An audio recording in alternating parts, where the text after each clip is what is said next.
মানুষের জীবনে বিবাহ নাম ঘটনাটি মনে রাখার মতোই বিষয়। প্রত্যেকেই বিভিন্নভাবে নিজের বিয়ের স্মৃতি সংরক্ষণ করে, কিন্তু এই প্রেমিক জুটির জীবনে যা ঘটল তা যতটা হাস্যকর ততটাই স্মরণীয়, একেবারে সিনেমাটিক। পাড়ে দাঁড়িয়ে তখন জামার হাতা গুটিয়ে নাকের পাতা ফুলিয়ে রাগে ফুঁসছে মেয়ের বাড়ির লোকজন। মুখে বলছেন সাহস থাকে তো এদিকে আয়, কিন্তু তখন কে শোনে কার কথা। নৌকায় চোখ বন্ধ করে মন্ত্র উচ্চারণ নিয়ে ব্যস্ত বরকনে।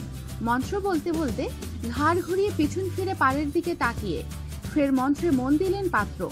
ঘটনাটি ওপার বাংলার গাইঘাটার পাস্তোয়ায়। ওই এলাকার একটি বাওরে ভাসতে ভাসতে মালা বদল হলো পাত্রপাত্রীর। মহিলারা শঙ্খ বাজালেন, উলুধ্বনি উঠল। এত সব শব্দে চাপা পড়ল পাড়ে দাঁড়ানো মেয়ের বাড়ির লোকজনের হা হুতাশের শব্দ। একটা সময় যখন বুঝে গেলেন আর কিছু করার নেই, রাগে গো গো করতে করতেই বাড়ির পথ ধরলেন তারা। কিন্তু এভাবে বিয়ে করতে হলো কেন তরুণ তরুণীকে? বছর দুয়েক আগে হাওড়া থানার মছলন্দপুরের মেয়েটির সঙ্গে পরিচয় হয়েছিল পাঁচপোতার ২৬ বছর বয়সী ওই যুবকের। দুজনের মধ্যে গড়ে ওঠে ভালোবাসার সম্পর্ক। যুবকটি বেঙ্গালুরুর বেসরকারি সংস্থায় কর্মরত। দূরত্ব কখনোই ভালোবাসার পথে অন্তরায় হয়নি। তরুণী শ্রী চৈতন্য কলেজে পড়াশোনা চালাতে চালাতেই ঠিক করে ফেলেন বিয়ে যদি করতে হয় তো এই ছেলেকেই করবেন।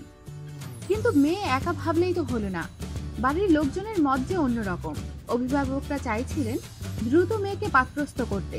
ছেলেও দেখা হয়েছিল। তরুণী জানিয়ে দেন স্নাতক না হয়ে বিয়ে করবেন না, কিন্তু তাতে বাড়ির লোকের মন গলেনি, বরং তাড়াতাড়ি বিয়ে দেওয়ার জন্য উঠে পড়ে লেগেছিলেন তারা। মেয়েটি উপায় না দেখে শেষ পর্যন্ত জানিয়েও ছিল তার ভালোবাসার কথা। তাতে উল্টো বিয়ের তোড়জোড় আরো বাড়িয়ে দেন বাড়ির লোকজন। প্রেমিককে সে কথা ফোনে না জানিয়ে উপায় ছিল না তরুণীর।